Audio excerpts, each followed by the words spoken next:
Hey traders, I just want to bring your attention to gold. On the daily time frame, we have a confluence of reasons in support of our long, medium to long-term long as well with this precious metal. Let me start. There are many reasons in support of this. We've been waiting for this one for a very long time, and whether you decide to take it on the daily time frame or, as I'll explain in a short while, the weekly time frame is just as valid. Okay, so not only do we have a Fibonacci cluster as to where price closed yesterday, notice that price closed as a bullish pin bar reversal here, but we actually had that directly off the, if we notice here, we've got an ABCD formation, ABCD, and if we take our Fibonacci extension tool out, we can see that it just rejected perfectly the 1.618, which is a valid Fibonacci extension if we're looking at ABCD completions, which are reversals of the completion of the ABCD formation. Not only that, we've got this area aligns near perfectly with, we take the low of December 2016 to the high of this year. We can see that that overlaps near perfectly with the 50% Fibonacci retracement. If we take the Fibonacci retracement from the higher low in July this year, we can see that we have a perfect 786 retracement. If we look at how gold has historically fared from mid-December onwards, you can see that over the past 20 years, gold has been historically pretty bullish, and this has been the case throughout January and towards the end of February as well. So we've got the fundamentals on our side. Interestingly enough, with gold also is on the daily time frame, on Tuesday we closed as a bullish pin bar reversal. Could this be our accelerator to the upside?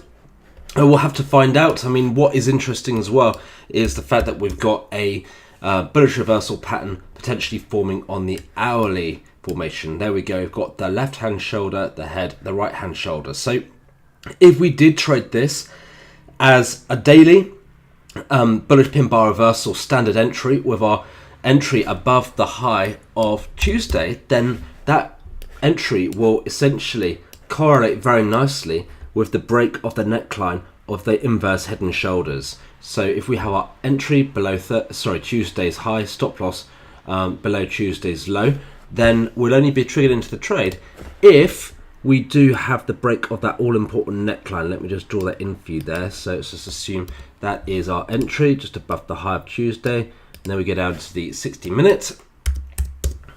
And then we can see our entry will be essentially above here, which is well clear of the neckline if this does indeed amount to an inverse head and shoulders, and it completes as an inverse head and shoulders. And for those people who trade breakouts, you know that reversal pattern completes when we've got clearance of the all-important neckline of, say, in this case, an inverse head and shoulders.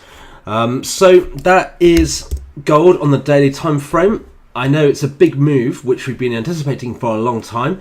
There's absolutely nothing wrong with waiting and trading this on the weekly time frame.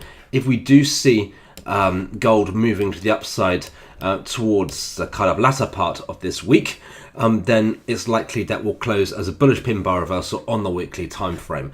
And if you do, or if we did see that, then what we can simply do is just trade it as we just described on the daily, but on the weekly. So we just simply place our order above this week's high when it's closed, stop loss below this week's low after it's closed, but only if this week has closed as a bullish pin bar reversal. So we're currently rejecting 3 different Fibonacci numbers, a 1.618 extension, a 0.786 retracement, as well as a 50% retracement, and it's seasonally quite bullish as well. We've got a reversal pattern on the smaller time frame, and it looks like we've got a bullish reversal divergence creeping in with the stochastic setting 833. So we've got quite a good confluence of reasons here, and quite frankly, you need to ask yourself, well, what is the worst possible thing that could happen if I take this trade, i.e. you lose 1 or 2% if it bombs, versus what is the worst possible thing that could happen if I don't take this trade, i.e.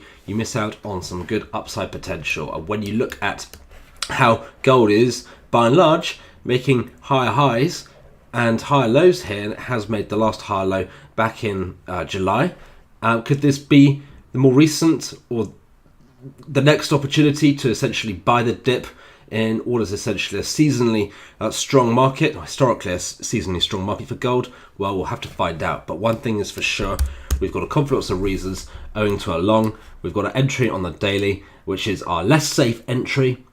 But if you wanted a far safer entry, then wait to the close of this week, and then we've got a potential close as a bullish pin bar reversal. Of course, we could see gold run before that in our favor, and we could miss the move. That's the disadvantage to waiting for it to close on the weekly. Okay, so pros and cons to each move. Happy trading, folks.